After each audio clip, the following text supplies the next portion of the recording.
আল্লাহ তাআলা বলেন ওয়ামা আনফাকতুম মিন শাইইন ফাহুয়া ইউখলিফুহু ওয়া হুয়া খায়রুর রাযিকিন। যে দান করে, দান করলে যে ঘাটতি হয় আল্লাহ তাআলা এই ঘাটতিটাকে রিপ্লেস করে দেয়, রিপ্লেস করে দেয়।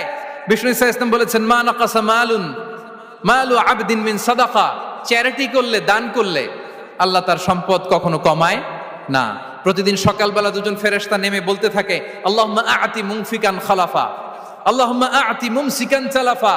ফেরেশতা দুজন বলে আল্লাহ, যে দান করলো, দানের কারণে যে ঘাটতিটা হলো এটা তুমি মেক আপ করে দাও, এটা তোমার পক্ষ থেকে বারাকা দিয়ে রিপ্লেস করে দাও।